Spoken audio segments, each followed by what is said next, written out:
This is the footage CNN International refused to broadcast, citing, quote, purely editorial reasons.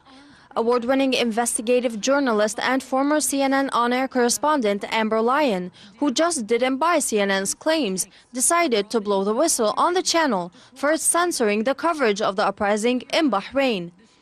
In late March of 2011, Amber was sent to the Persian Gulf country to produce a one-hour documentary depicting the importance of social media and technology in the Arab Spring.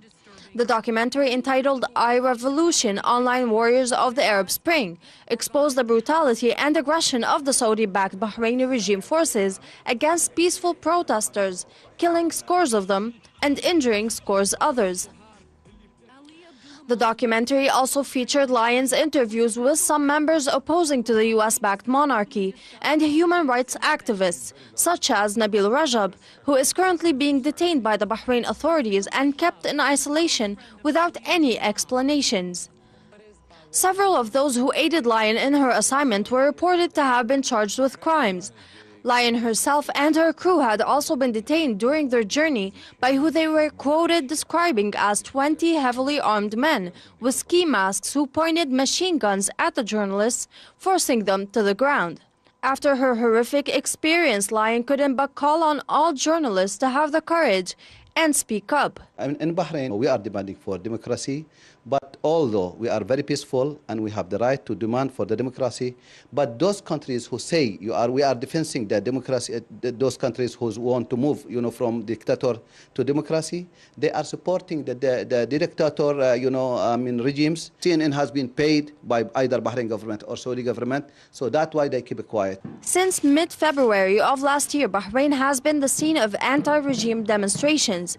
After the toppling of Egypt's former dictator Hosni Mubarak, the Bahraini people took to the streets demanding an amendment in articles of their constitution, merely asking for equality among all citizens.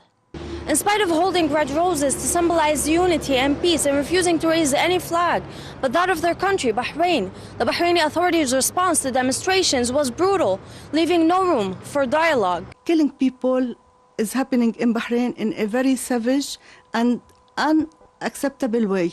For example, they are using dangerous gas, which is forbidden even in wars. But how the whole countries who say that she believes in democracy, like USA, like the European countries, and they are silent completely for what is happening in Bahrain.